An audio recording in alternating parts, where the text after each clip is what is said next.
What's good, y'all? It is Will here, and today I want to talk a little bit about purpose. Now, that can mean a lot of different things. It can entail finding your right career. It can entail like a relationship, someone like a person, friendships in general. It can entail something like existentially, like maybe religious, or finding some level of faith towards something. Finding a meaning in life, finding a purpose to just keep going. Really, it can mean a lot of different things.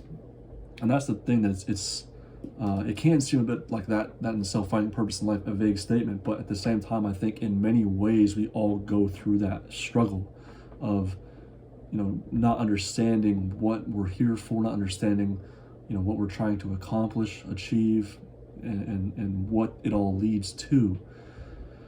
And I think that's the challenge about life, is that you're here, and although it would seem right to have a reason behind it, you don't know why you're here. None of us know why exactly we're here. We can hypothesize, but we can't come to a particular consensus. And when it comes to finding purpose, I used to think that we all had a specific purpose, a specific life path, a destination that we were going to, and truthfully, we could. Like, if you believe in that, I'm not trying to sway you one way or anything like that, because I don't know, like, for sure. But what I've kind of realized at a certain point was that it's more important to be that purpose. And I think one of the biggest things that's helped me is really being a learner, not saying like, oh, I have this one skill that I must learn and must master, and I can't pay attention to anything else. It's really just learning and going into every experience in life, every place that I go to, every activity that I try, every hobby that I try, and trying to take something from it, trying to learn something more, and really just kind of appreciate what life is, have that sense of humility. For me personally, writing has been something that's provided me with a sense of purpose. Actually, I have two books here that I have written. There goes another one that I have written. The series called Lost Boy. I don't know how it'll show up on screen, if you can even read that, or if it's backwards or whatever. Lost Boy, A Solitary Expedition Amidst Chaos. Lost Boy 2, An Abyss of Bewildering Query. And the one I'm writing right now is Lost Boy 3, Peace Over Control. And essentially what these books have been about is really about trying to find a sense of purpose for myself, kind of trying to learn about who I am through my young years, as I grow from boyhood to manhood. I've been writing them over the past year, 2 years, and it's at times been difficult because I've really had to kind of isolate myself, and I wouldn't say I've had to, but I have done that. I've spent a lot of time alone, and I've struggled, speaking out on what I'm going through, and displaying my emotions, and that's really, writing has become the place where I've been able to do that. And through these books, I've been able to speak, from as open and honest as perspective as I possibly can, from the thoughts flowing from my mind to the laptop, which is where I write over the laptop on a Google Doc. And it's been hard because a lot of my life I felt lost. That's why that's the title of the books, is Lost Boy. It's just a lot of my life I felt lost and unsure of why I'm here, or where I'm going, what I'm doing, not just with my life, but how any of this even happened to begin with. But I think one of the key things in life is that, like I said, you learn, you absorb, you become that sponge. You absorb information, energy, and all the above, but at the same time, you almost create your own meaning. Life is truly what you make it, and then that can be how I see it, that can be how you see it, that can be how anybody sees it. But it is really subjective to the individual to ultimately uncover that meaning. For someone, it could be working out and becoming a trainer and getting the dream body and maintaining that and inspiring others.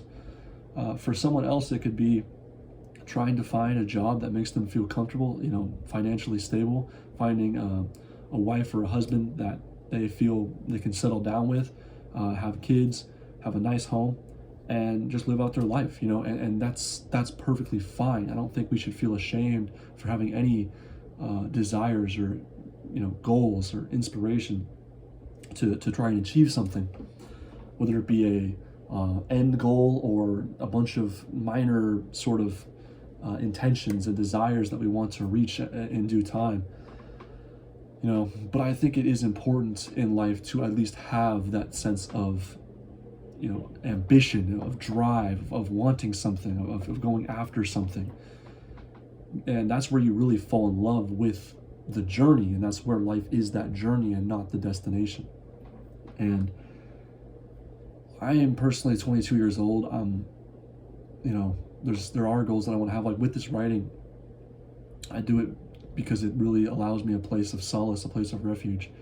But at the same time, I do want to see it grow. I do want to expand it and hopefully turn it into my profession, my career, something that I can make a living off of one day. But I understand that there's so many building blocks you have to place on top of another, and one on top of another and another, and then it's not just going to simply happen. Like you don't reach that summit of the mountain by piloting a helicopter. You have to encounter all those slopes, all those steps, all those rocky, slopes and harsh winds throughout to get to the top. And sometimes it can be a lonely road, a harsh road, but I think that's what makes life beautiful, is that it is a beautiful suffering.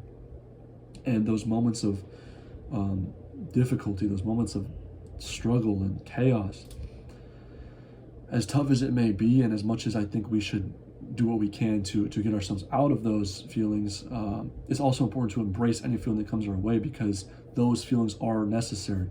Those are what make the good feelings so good. And for anyone struggling with purpose, know that everyone in their life has. Like, everyone has faced that. Everyone has struggled to find exactly what they wanted to do. Like, I'm writing, and I love to write, but does that mean that I'm guaranteed to do this for a living? No, like, nothing is guaranteed. Is this exactly what my future holds? Possibly, possibly not.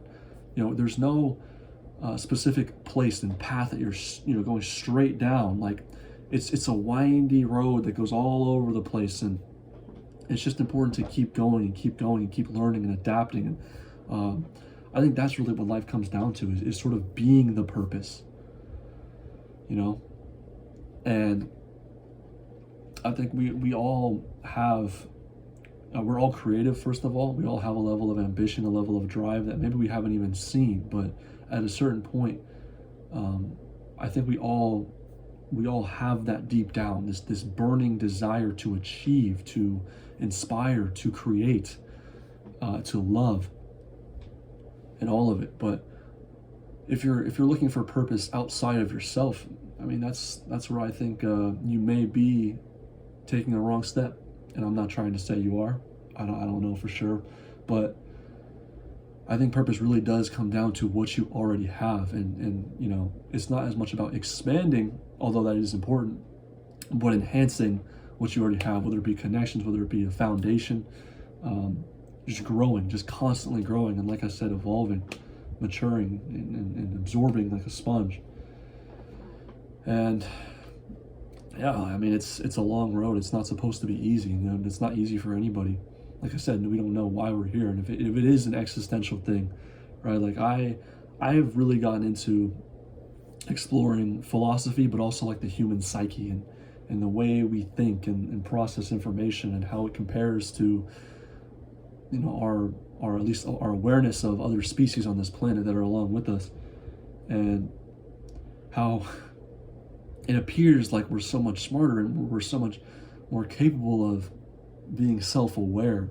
Like, we may not know the full extent of it, but we know that we're human beings, right? We have an identity, we have an ego, and we're able to literally create, like, this house, this room, this phone, like this shirt, this, like, all of it, man. All of it has been, not all of it obviously, but a lot of what's here has been created by man, and it's interesting to think about, because it's like a gift and a curse to be self-aware, to be a human, because you have like a lot of pressure amongst your peers. At least it appears that way, right? You feel a lot of pressure to be somebody in society, to do something. But if you look at a dog, if you look at a cat, or just really any other animal, they don't have that, They are a lot more accepting of their surroundings, of their family. They just want to provide and survive. That's their main intention. And in a way, a part of you can kind of envy that because it seems a lot simpler. But I think the beauty of being in this state of self-awareness is, like I said, being able to create, being able to achieve magical things that to all these other species is unfathomable. And that's where the purpose lies, I think, is within oneself of being that, and you have something, you can create anything you want. And I'm not saying that anything is guaranteed, but if you want, you can make a song, you can join a dance club, you can start a business, you can write a book, you can start a fitness program. There's so many things that you can do, and it's going to take time, it's going to take practice, it's going to take elevation, right? Like at first you're not going to be good, but it's today's beginner is tomorrow's master. That's a quote, I believe Jordan Peterson said it, and it really resonated with me because in everything you go to, everything you try, everything you enter, you're gonna suck, right? Like think about a master of something. Think about a guy like for example, I don't know if any of you watch basketball, but Steph Curry. He is the greatest shooter of all time, and that is a consensus by pretty much everybody who watches basketball. And to master that art of shooting to the point where he shoots and it just goes in just nearly every time, like with ease, these incredible shots that almost seem inhuman, but it's incredible to watch. And the thing is, as masterful as that is, where he began is more impressive, because where he began is where all of us would begin if we started shooting a basketball, right? Like we might make one, but we're not making a bunch of shots in a row. We're not going to the NBA and checking up these outrageous shots and they're falling down, right? It takes time. It takes so many reps and practice, so much practice and time and patience and discipline. And that's what I'm saying. It's like you got to fall in love with the journey, with the process, more so than that end thought, that end goal. It can really be seen as something similar like when you're working out, and you get that motivation early on because you're thinking, this is like the year, this is the time in which I'm going to get my dream body. That thought, that image of the dream body is so intriguing, but then you go to the gym for a week and you're sore and you realize this is going to be very difficult, and that's how it stops, right? That's how a lot of people quit, and I'm guilty of that myself in a lot of facets of life. But that's the thing, you have to fall in love with that process. So be the purpose, fall in love with the process, and know that today's beginner is tomorrow's master. That's pretty much what I have to say in this video. If you're looking for purpose in any regard, you're not alone. I'm still looking for it in many ways, and I think we all don't know exactly why we're here, where we're going. It's just kind of about going. So if you made it to this point in the video, thank you so much for watching. Feel free to leave a like, a comment, subscribe, and let me know what you think down in the comments. So Will here, signing out.